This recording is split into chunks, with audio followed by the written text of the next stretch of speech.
G'day, superstars. It's Peps, it's Lace Out, and it's round 6 review time for the greatest sport in the world. For people who haven't joined us before, I'm your host, Christopher Pepper, the 377-game superstar of the AFL Football Club.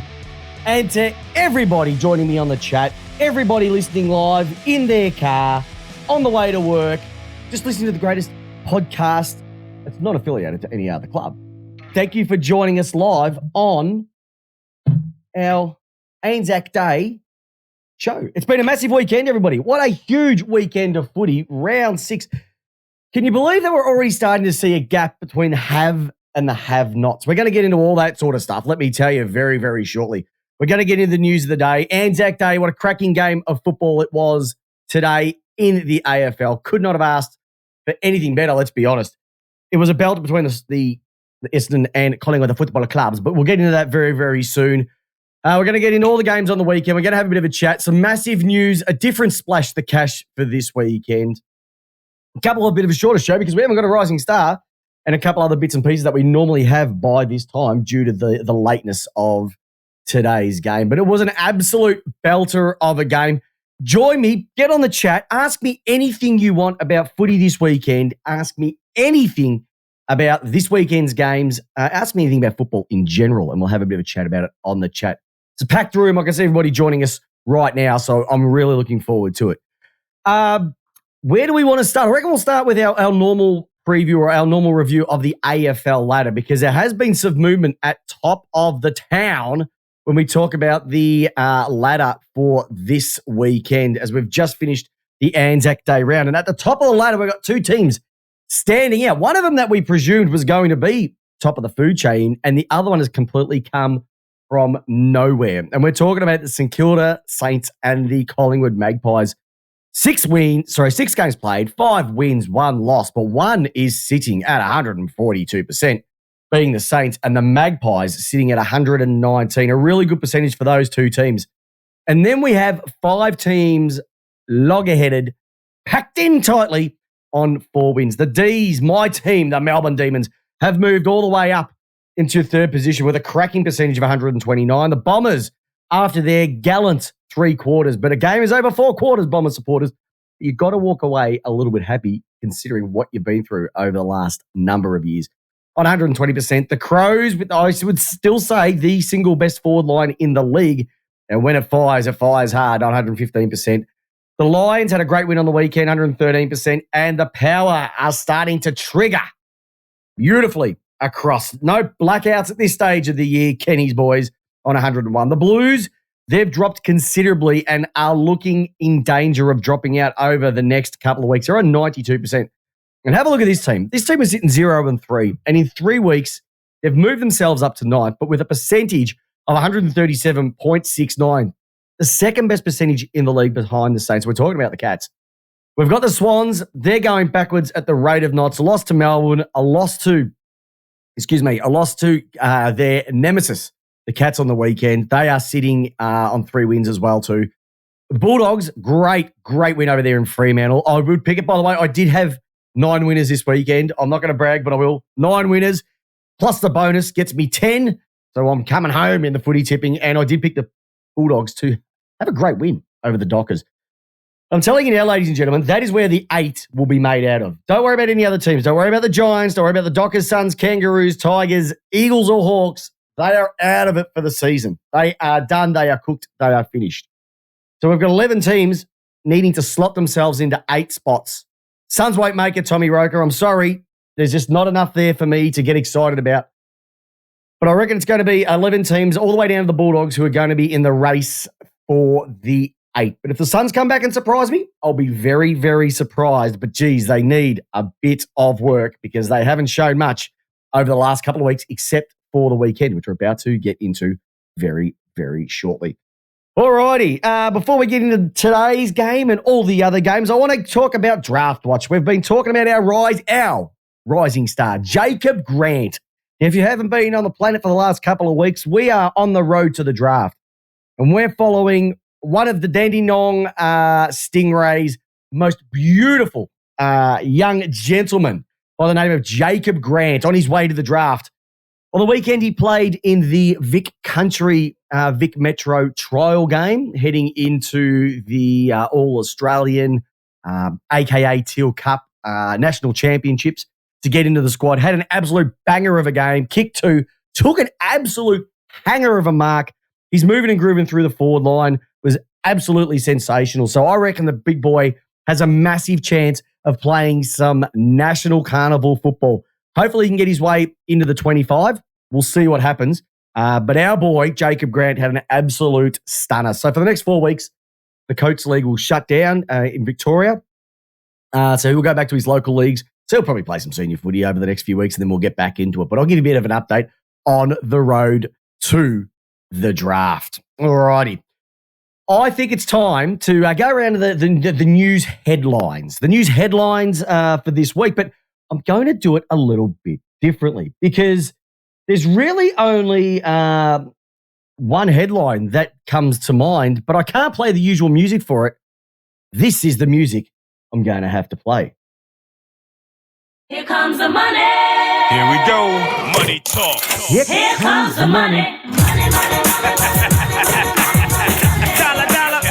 Dollar bills. Here comes the bling bling, everybody. And when I talk about the bling bling, I'm talking about the bling bling dollar bills, ching ching.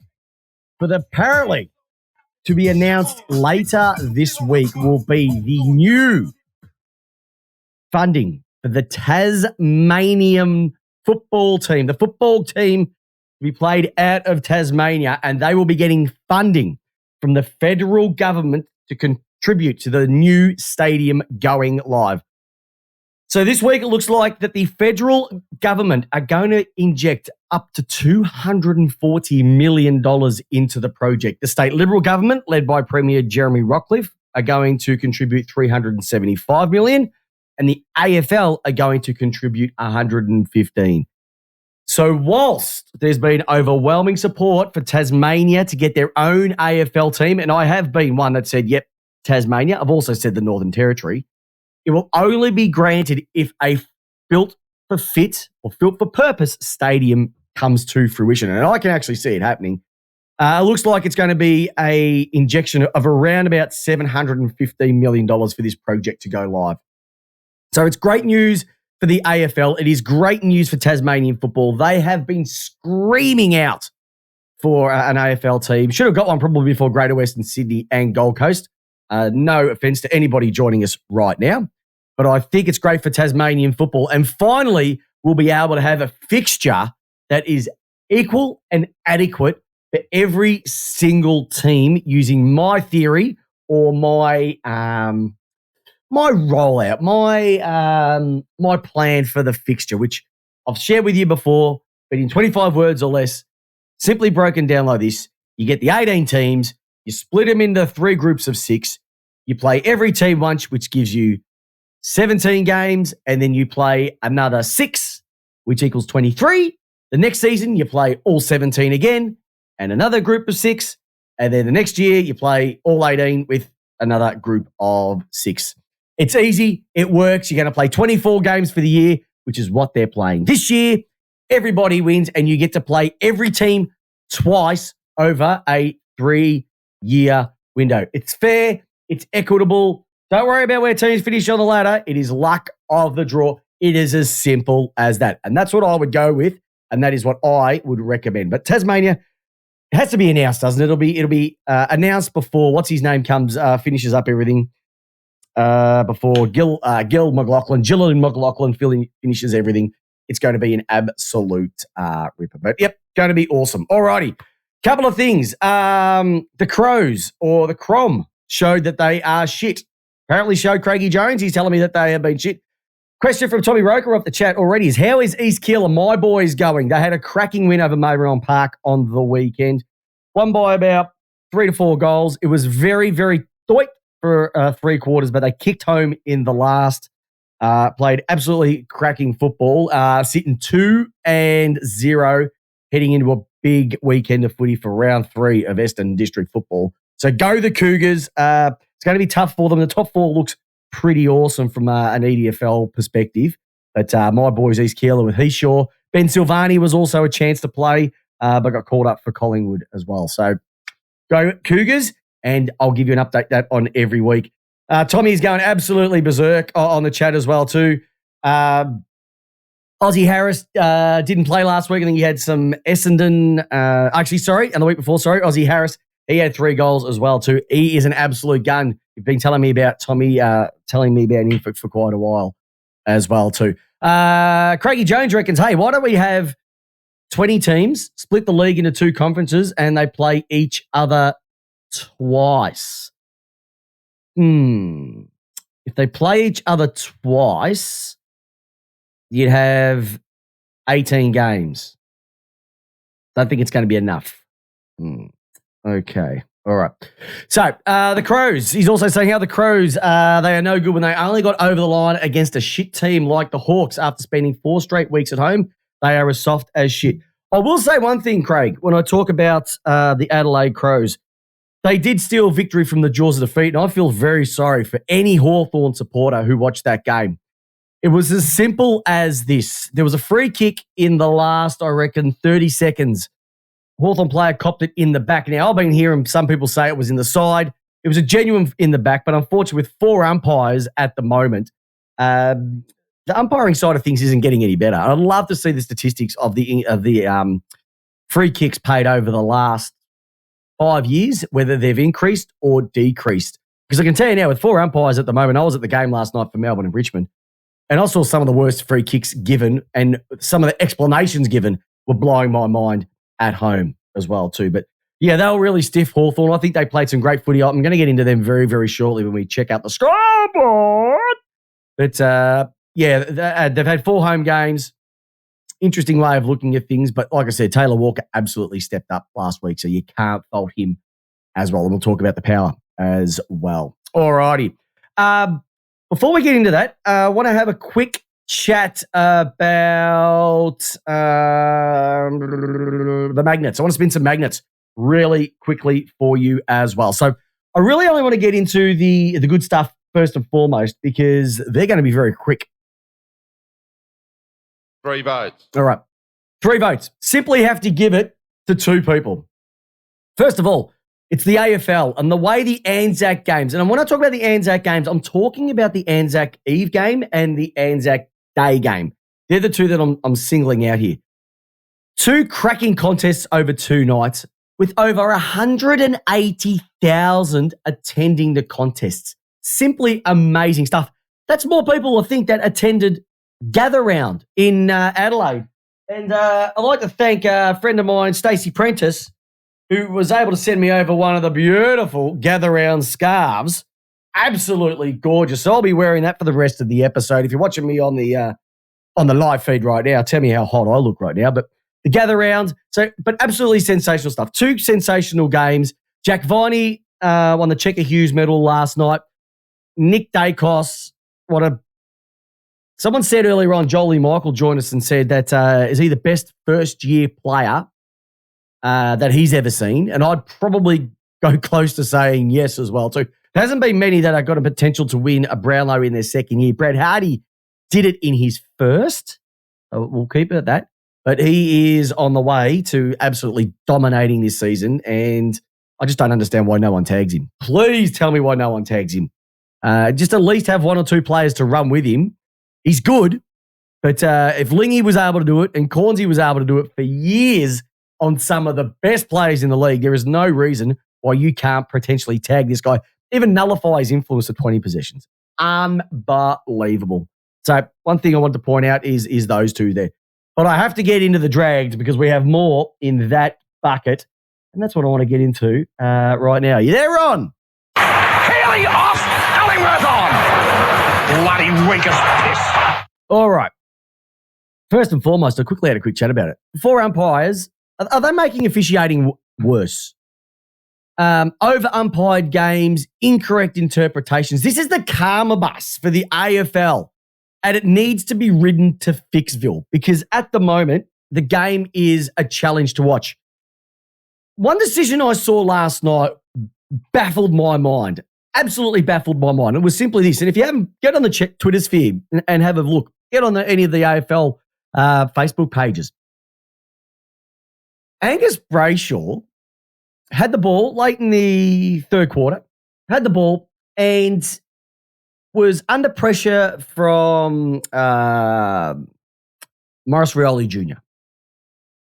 He happened to get bumped. It was more like a spear tackle, Goldberg style, into the ribs, but was able to get his kick away.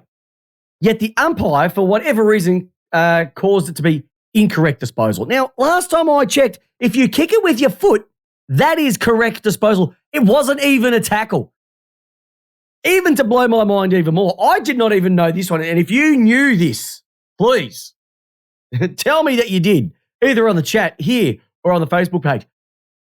I did not know that the protected zone is 10 metres, not from the player, but from the mark. The protected zone is behind the mark. Now, Jake Lever, the old fist of fury, Jake Lever himself, if you see the footage, runs up behind the man on the mark and jumps up and down, just like, just jumping up and down, trying to put him off.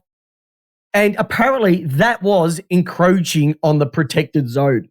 Now, I thought the protected zone was either side of the player and it was a straight line. I didn't realise it actually was behind the people on the man on the mark. If it was, well, then it's a brand new rule that I've never even heard of. If it was incorrect, the AFL had to come out and say that they made a mistake. But the chances of them coming out and saying that they've made a mistake, well, it's probably Nathan Buckley's and none. It was probably a chance of, got probably a better chance of Hurdy saying, yes, we did it. We did it.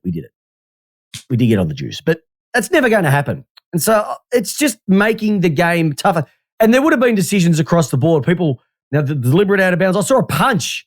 I saw a sliding punch go out of bounds, and they paid that as deliberate. I can't keep up anymore with just the way this game is being umpired. And they're just three decisions. And that was from one game, let alone how many others we could pick out of all the other games. Guys walking ball across the line, that's not deliberate. It is an absolute joke. But great to see Buzz here. St Kilda must have won again on the weekend. You can't even defend now. Melbourne players got pinged for a deliberate in a 1-on-2 and didn't get rewarded. We know, Buzz, and that was just one example. And every game was shocking across the weekend too. I've already mentioned this one as well too. Can someone please tag Nick Dacos? Like, it frustrates me as a former superstar. Hold on, can you be a former superstar or are you always a superstar? I think you can always be a superstar. So I'll say this, from a superstar footballer that I wasn't a tagger, let alone. But we always had that player who may not have had the best skills. He may have not been a creative, might have been a defensive liability. But one thing they could do was run and run with someone. And you telling me that there's no team at the moment that could just tag him? And I watched some of the footage today. I actually watched quite a bit of the game as well today as well. And it was just amazed me how much space this guy has. Now, I know he runs from contest to contest, but there wasn't an Essendon player within 10 metres of him in most circumstances. They just let him off the chain. The ski rope was huge, and no wonder why he gets from contest to contest. He was absolutely sensational, but opposition clubs give him the opportunity to do so. I know Luke Markov was awesome today as well too, according to Tommy Roker, which was probably exactly right as well too.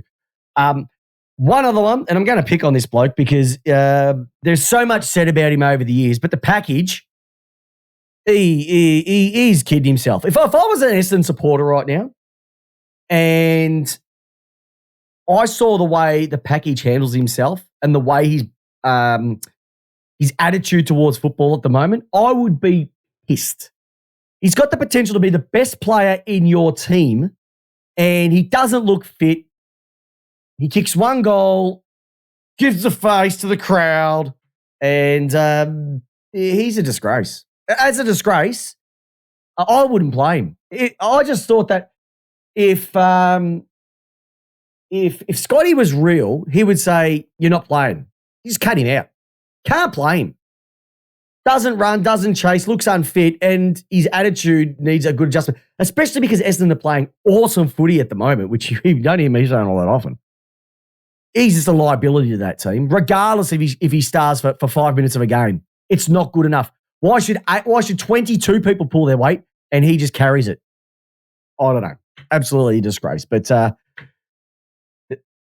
much more to get on that in a moment. And last one, Brian Taylor. Okay. Please raise your hand, and I've got mine up right now, if you are sick to death of Brian Taylor in the commentary box. He's killing the game. When he was on radio, I thought he was pretty good on Triple M with the boys. But I'm just sick of him. And I think a lot of people now are getting sick of him. Now, he's just taken it one step further. He was having a crack at the SEN box. I don't know if you've seen the footage of this, but he was having a crack at the SEN box because they only had one person commentating live at the MCG Tigers game. Mate, who gives a shit?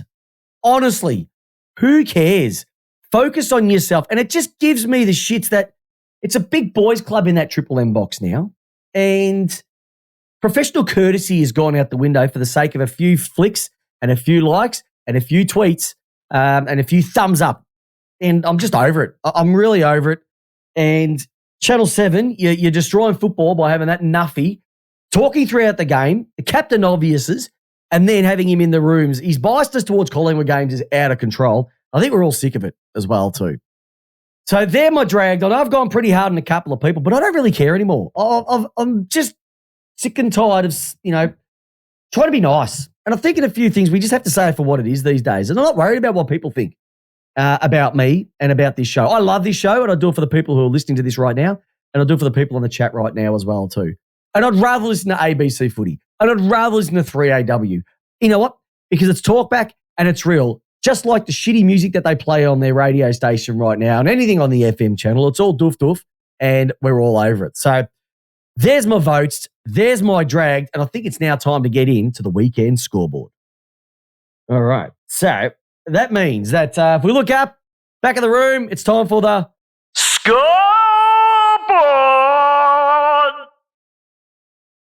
All right.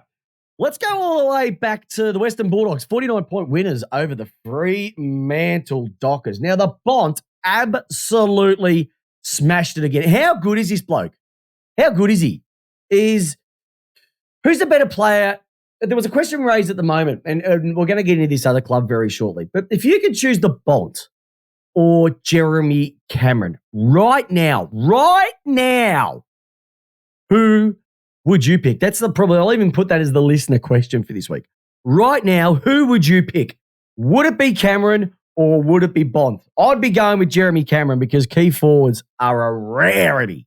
But the Bont, he is, if he's not up there with Josh Stakos in the Brownlow, he would have racked up, I reckon, 4 BOGs in the first 6 games. So they are a massive, massive chance. He's playing some cracking footy right now.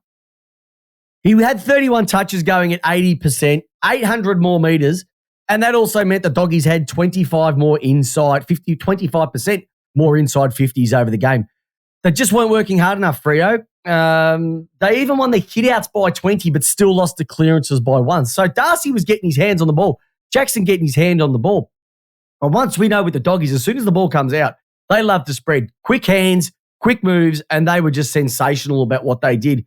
And you can't fault them. They just played absolutely cracking footy. And I'd even go to say that was the best Western Bulldogs team game I reckon I've seen. I know they beat Brisbane earlier this year, but I reckon on the road against Freo, who had their backs up against the wall, and let's be real, Fremantle played finals last year.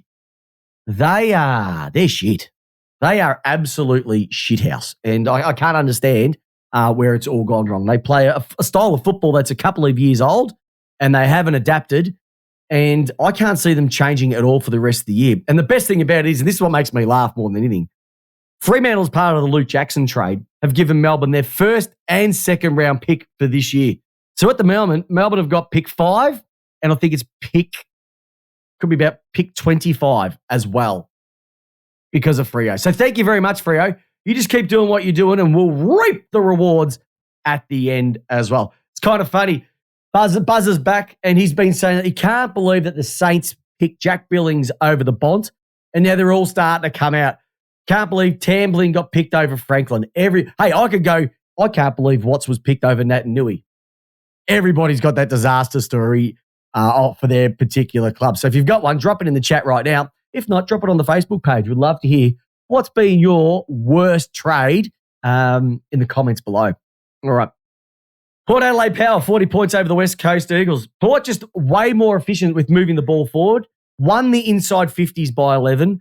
Also led 31 scoring shots to 20 as well. Rosie BOG. Finlayson kicked 5, but it was good for Jai Cully to kick 4.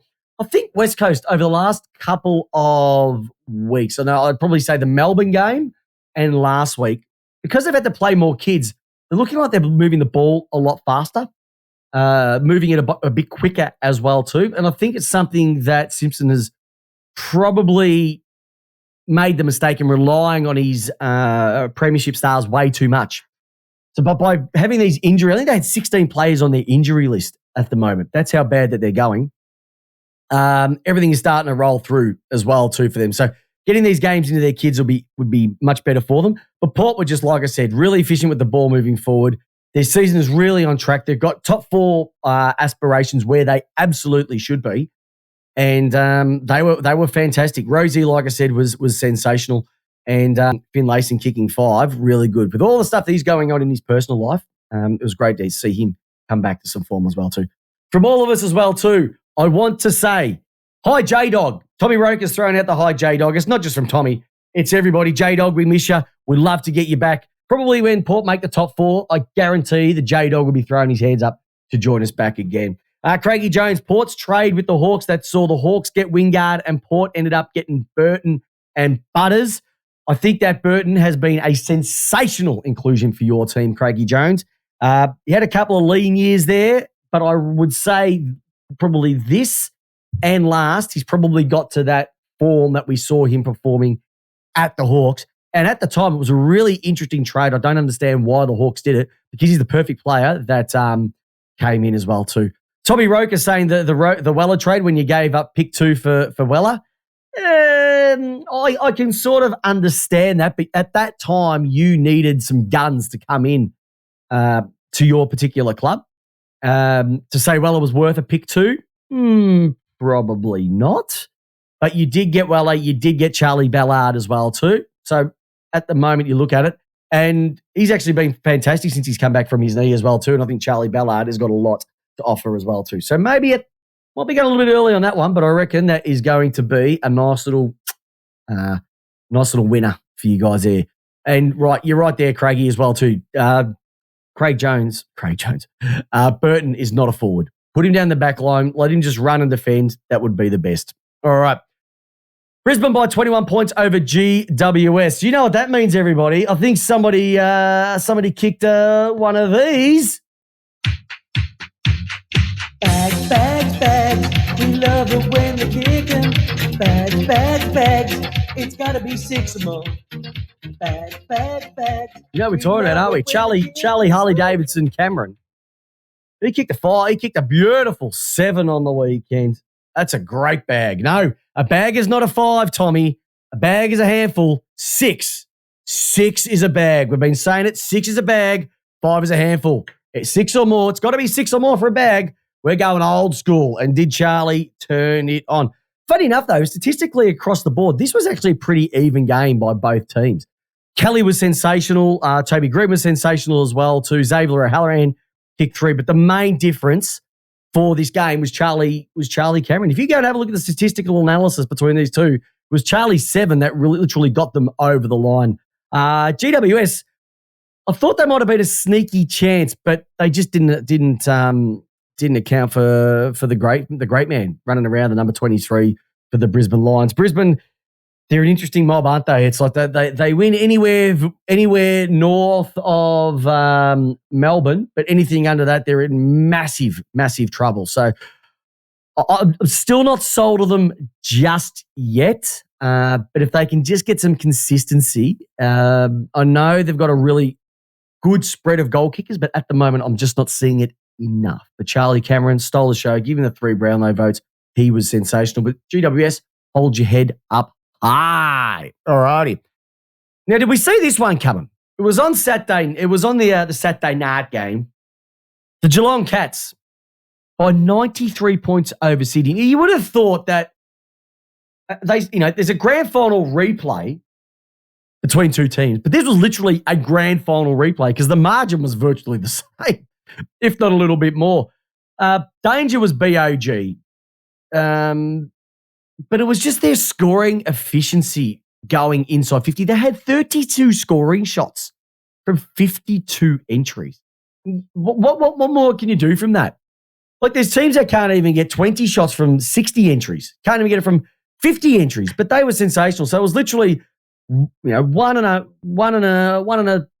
third scores for every for their entries across. You can't ask for much more than that. It was interesting when you have both the McCartan boys out, how much of a difference they make as well. And when you've got some old legs in Lloyd and Rampy running around, that made it difficult. The midfield was just decimated and destroyed, and they're fallen very close. It's one of the best games I've seen Brad Close play. It's great to see the long sleeves just tearing it up. His work rate was outstanding. We'll throw a question out there, just throwing it out there because I feel like it. How did Mitch Duncan get off? How did he get off when we've seen so many player rubbed out so far this year for bumping? And with the analysis from the AFL or the tribunal saying that, you should have been able to, move out of the way, etc. How he hasn't been rubbed out or at least sent to the tribunal for a chat, if that makes sense. It's no, I don't think he got off the MRO with his mouth there, Craig, but fair issue. Hey, Tommy Roker's saying it was a fair bump. I don't think it was. Have a look at it again, and there's a difference between bracing for impact and bracing towards the head. And I think he was bracing towards the head. There's been other bumps this year that have been fairer, and they've been rubbed out. I thought the head was sacrosanct. Probably not when it's Geelong, but that's just another story from another day. So, Geelong just doing what they've done over the last 3 weeks. And like I said, their percentage is 140 plus, and they are ripping and tearing Hendo Rick style. If you've been with the series for quite a number of years, you know who Hendo Rick is. All right. Hey, Buzz, we're going to have a chat about your boys. St Kilda by 22 points over Carlton. Who did it say more about? Did it say more about St Kilda or did it say more about Carlton? In my humble opinion, I think it said more about Carlton. And it came down to, because statistically Carlton were in front across the board, virtually led every category.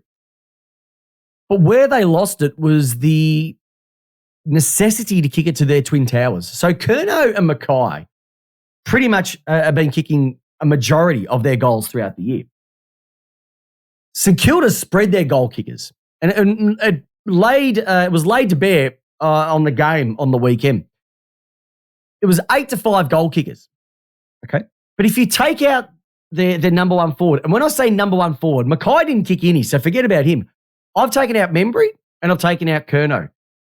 They only had 4 other goal kickers. St Kilda had 7. So if you have a look at the stats, Carlton pretty much won everything from possessions to clearances to everything else after that. But it was their willingness to always go to the big guys, which was their undoing.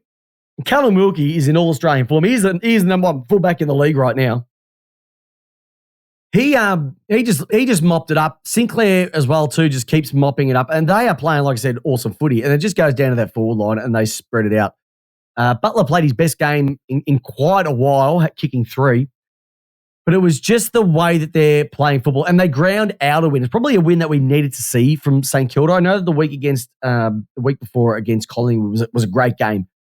But this was a team that we thought that Collingwood on their home deck, St Kilda on their home deck, who could take it out? St Kilda, they aren't shit Kilda anymore. We'd love to say shit Kilda, but they're not shit Kilda. They're Saint Kilda. They're back, and Buzz is on a Chubbs Farquhar right now. So he is absolutely excited. All right. Tommy Roker, going to chat about your boys, mate. The Gold Coast Suns are by 43 over North Melbourne. North have gone backwards. What a great start to the season, and they have gone completely backwards, which is a real shame because I thought the Clarkson mould would have made more of a difference this year. But whose list is better, would you say, North or Hawthorn? It's interesting, isn't it, when you look at those two, North and Hawthorn. Who's got the better list? I would have said probably North by a smidge. Far from it. They lose a couple of their keys and the wheels fall off as well too. But Gold Coast got a win that a lot of people thought they would.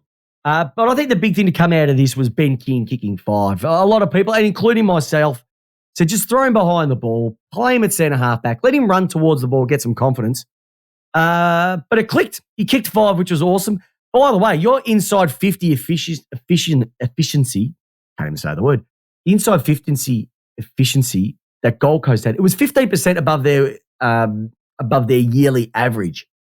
So their season average, I think it might have been sitting at around 45, 46. They shot that up to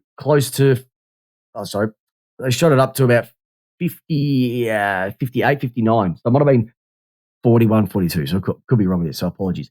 But their efficiency inside 50 was exceptional as well too. The only bad thing to come out of this was our boy, the bloke that Tuke Miller going down with a bit of a knee. Now, Tommy has said that it's going to be a 4 to 6 weeker. But just when you think you can get in some traction, and this is the problem with Gold Coast, they just can't get their full contingency on the park. And, King comes back, Tuke gets injured. Rao goes out. It could be Weller comes back, somebody. You just want to see the full contingent and to give Stewie Jew the opportunity to have everyone at his disposal. Now, there's probably going to be some changes because the Gold Coast Suns VFL team are killing it at the moment. And so they've got some opportunity for some young blokes to come in and make a bit of a change. Sexton, who I reckon he'd get a game in virtually every other team on a regular basis, but for some reason can't do it at the Gold Coast, should be back in as well too. So it'll be interesting to sort of see what happens with the Gold Coast team over the next couple of weeks. So there should be some changes coming in. But hey, good to get that record back as well. All right, Melbourne versus the Richmond, the ANZAC Eve game, 85,000 odd people there. It was a cracking game to go to. It was literally the biggest home and away crowd that Melbourne have played in since 1964. That's how big this crowd was, and it was a belter of a game. If you can't get to Anzac Day, go to the Anzac Eve. It's a completely different game, completely different environment, but the two teams, Melbourne and Richmond supporters, were out there. It was an absolute gem. The D's won it by 18. Hey, this was actually a pretty even game. I even said at one stage I wanted to go home at halftime because Melbourne were putrid. They were 24 points down at one particular stage, could not move the ball, couldn't do anything right. Richmond were dominating. The chaos ball was there. Everything that Richmond have done over their premiership seasons was alive and well. And they were pretty much taking Melbourne to the sword. Rewalt was sensational. Cumberland was brilliant in the first quarter. Melbourne were fumbling down back. But as the game wore on, I think the Rucks pretty much wore on them as well too. So Gawn went more forward. He was clunky. I think he took 8 contested marks for the game. Grundy was brilliant in the ruck again. He was putting it down people's throats. Oliver Petrarca and the Checker Hughes Millist in Viney were brilliant. And at one stage, they were going to put this bloke on ice for the game when they were bringing Laurie on. They said, no, we'll just leave him out there to see what it is. And I'll tell you what, I don't know what your favourite marsupial is, everybody. It might be the platypus. It could be the wallaby, but in my eyes, it's the Jacob Van Rooyen. 3 goals in the last quarter with an absolute hanger. I think he is going to be an absolute gem, this young kid. Melbourne have got him for at least the next 4 years, so we're very, very happy with him. And I think he's going to be a real nice one for the competition as well too. So, hey, Richmond, hold your heads up high. You played some cracking football. I think you just got outrun by a more experienced, a more hardened team. And I know I've heard that they're saying that Richmond weren't at full flight when it comes to their playing list, etc. But outside of Nankervis and Lynch, they've said Graham, they've said Broad, maybe Tarrant, but we haven't really seen much of Tarrant since he's come across. How many more out there were there? So, I don't know. Lynch, yes, would be the difference. Nankervis, yes, but outside of that, I don't think there was much in it. So they're sitting 1-5 at the moment, Tigers, and they're going to be a real challenge to even make finals, which will be a real disappointment for the club. But, they're going through a regeneration and not a rebuild, as many people say. And from Melbourne's perspective, look, it was a game that they had to win. They were really disappointing against Essendon. Are they firing on all cylinders? No. And if they lost last night, we'd really starting to be asking questions. But they've got the next 3 games of North Melbourne, Gold Coast, Hawthorn, which hopefully they should be able to nab and then set themselves up for a tougher back end of the season as well too. And I will say one last thing as well too is that, pretty even. The D's had 10 more contested marks and 40 more uncontested possessions. So I think they just had to open up They had to open up the Tigers throughout the ground by hand to split open the defence. And that's really what won them. And it was really in that last quarter as well that they set them apart as well too. So absolutely sensational. Great game. You get a chance, watch it as well too. And what about today? Collingwood over Essendon. Nick Dacos, he is a dead set freak. 13-point winners. Wins the ANZAC medal. Essendon were brilliant, but they were just outrun by the Pies. Now, the uncontested split. Collingwood won the uncontested possessions by 49. Now, I would say most of that came in the last quarter. I reckon Essendon were pretty much out on their feet. And they've just got this never die attitude at the moment, Collingwood. They are, for all intensive, they are the premiership favourites. I don't know. People said Melbourne. St Kilda's up there at the moment. Probably could have a look at maybe Brisbane and Port. I don't think Sydney are, must admit. Essendon, too early to tell. They are far and beyond. They are the number one ranked team in the league. I know Geelong. I know number one ranked attack and the third ranked defence. Collingwood are number 2 and 2. Melbourne are 4 and 4. Brisbane a third and 10th. And St Kilda have the 12th worst or 12th best attack, but they've also got the first best defence as well too. So from a rankings perspective, you've got Geelong, you've got Collingwood, you've got Melbourne. But I just like what I'm seeing with Collingwood at the moment.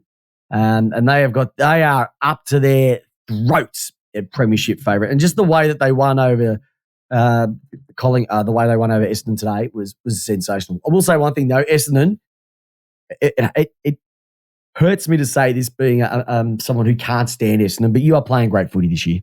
And if I was an Essendon supporter, I would be very, very happy with what I have seen so far this year. And hopefully it lasts for all of you guys. So for the rest of 2023 as well too. So there is today's scoreboard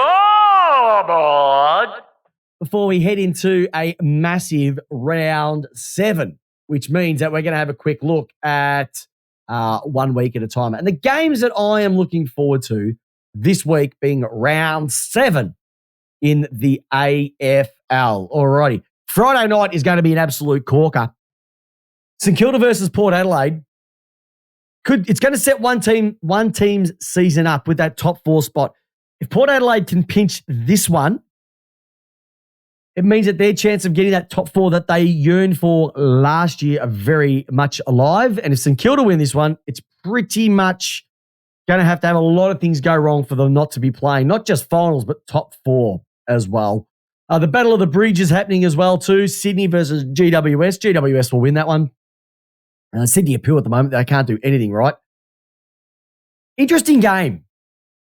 7:30 p.m. at Optus Stadium, West Coast versus Carlton. Could you imagine if West Coast beat Carlton? And they've got every right to at the moment because West Coast haven't been the worst team out there and Carlton haven't been any good at all. So I would say definitely West Coast are a massive chance to take that one out. What about Sunday? Have a look at the games on Sunday. Essendon versus Geelong.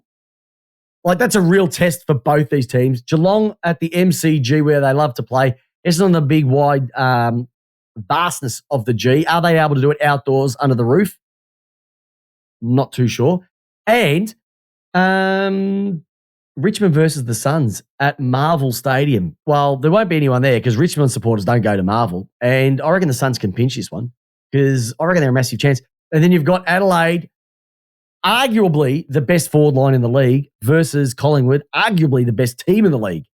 Absolutely awesome. So I reckon it's going to be a cracking week. Bo Hawkins has joined us as well too. Good to see him back. Deeds Norths, I haven't recovered from being at Heritage Bank and seeing the Suns beat Norths Witches hats. I think there's been a lot of people who saw the Witches hats of North on the weekend and have been a little bit concerned about where they're going. But hey, look, if there's one person I trust, it's Alistair Clarkson. He's going to get some more top-end talent come in at the end of the year. And as long as we can see some growth out of their playing list, that's what we're really asking for as well too. So, listeners, that is Lace Out's Round 6 review. Hey, everybody who was live, and there was bucket loads of them on the chat tonight, thank you very much for joining us. Without you, we don't have the show. And everybody who's joining us, listening to this in your car or your radio, etc., By the way, next week I have our first sponsor. So I'm going to give you the heads up on our sponsor. Let's put it this way. If you need security for your business or for your home, they are the ones to call. So I'll let you all know about that next week as well too. Listener question will be on there. Who are you going to take, Bont or Jeremy Cameron? Interested to see what the results will be.